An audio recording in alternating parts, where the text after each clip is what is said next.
Greetings, Cyclopeans. Today I'm going to talk to you about indie horror film, and I stress indie horror strongly here, Bonejangles. My name's Dan, and I'm going to be doing this quick review for you on this crazy indie film, Bonejangles. I thought this was going to be serious, but it was anything but serious. And quick note on Bonejangles: the studio's Wild Eye releasing. Director's Brett DeJager or DeJager, Dejager. Apologies if I mangled your name, Brett. Cast is Reggie Bannister, Alyssa Dowling, Hannah Richter, Julia Kavanaugh, Wade Everett, Katie Walgrave, a whole bunch more people in there. If you know them, let them know we're reviewing their film and they can come and listen to this too. Where does one go with a film like this? Wow. Well, a little fun.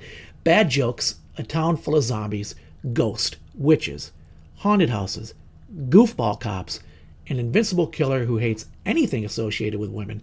Think of a cross between Friday the 13th and an 80s comedy film that I'm sure most of you have not seen called Night Patrol.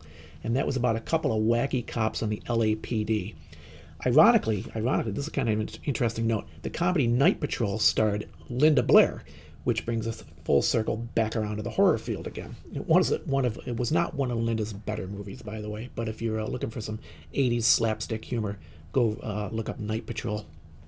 You won't be disappointed, or actually you probably will be. At any rate, I will say there was a great country song intro in this thing. I don't know what it was. I wish I'd looked at the credits once more before I did this review, because it just dawned on me there was a really good country song. Who knows what it was? And I immediately knew when this thing started out I was gonna like it a little more, because it's already, I could tell it was making fun of itself. This is a movie that really makes fun of itself and uses a lot of horror cliches from the big guys like Friday the 13th and Nightmare on Elm Street and The Fog and all that crazy stuff. In summary, while transporting the legendary serial killer Bonejangles to an asylum, a group of police officers break down in a town cursed with demonic zombies. The only way they can survive the night and save the town is to release Bonejangles to help them fight the curse with something much worse than that's Bonejangles. So note that, and by the way, I stole that from IMDb. Thank you very much, IMDb. Note that while transporting the prisoner, the cops drive into the accursed town, now enshrouded in fog and crawling with zombies. All this is because of a century-old curse placed on them for burning the town woman of pleasure, Rowena Abernathy, who is, or was, or rather still is, a witch. But more than that, she's a succubus who replenishes her power by, well, if you know anything about succubi, you get the idea. In this case, she needs virginal men, and who just happens to fit the bill, but both are silly police officers who star in this film. If that's not enough, all the wacky stereotypes thrown in for good measure. Think of these: a totally flamboyant black gay man running around for most of the film in his underwear, bearded hicks from the mountains, in suspenders no less, with crazy accents, and driving a, I believe it was a pickup, God. And the cops, think of, whenever you see the cops, think in this one of Reno 911. So on we go.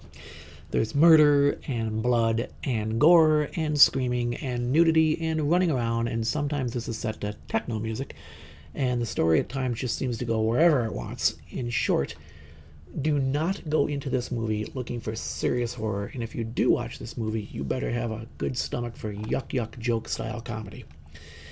So it's one of those things where you've got an indie film and you don't go into these films, expecting a whole lot. And the idea is, you watch these films if you're a cinephile, or you just don't care as much.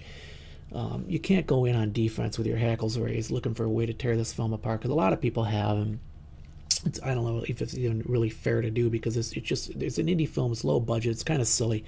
That was the whole point.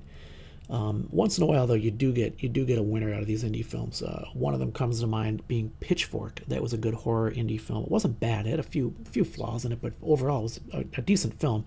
And I could see them making a Pitchfork 2 and 3 and 4 and going on down the road. Where this one just kind of ends. I think Bonejangles survives, but I don't think there'll be a Bonejangles 2. At any rate, it's out now on Redbox and video on demand. I expect a DVD or Blu-ray to be hitting the stores before Halloween. I'd be surprised if they don't release this for Halloween, but you never know, because with indie films and and the distribution and all that nonsense. It's up to the big dealers. They got to get behind the big movies in line. Do you have any comments? Would you like to see me review a movie? If so, drop me a line at administrator@Sci-Clops.com. That's SCI-CLOPS.com. I want to thank you for listening to the podcast. Let me take a moment to let you know about the expanding Sci-Clops empire and how you can support it. We're on Minds.com, Pinterest, Facebook, Twitter, Instagram, and of course the website at sci-clops, CLOPS.com. We have a new store with some cool low-price t-shirts and stickers too. Be sure to stop by and give them a look if you get a moment. Sorry, they're only available at this time in the U.S. because I have not been able to find a cheaper way to ship them out of the country. And finally, if you got a buck to spare, these things cost money. If you can help us out, you can even support us via the PayPal link on our homepage. Again, thank you so much for listening to our podcast. We'll have another one up very shortly. Keep the geek and have a great week.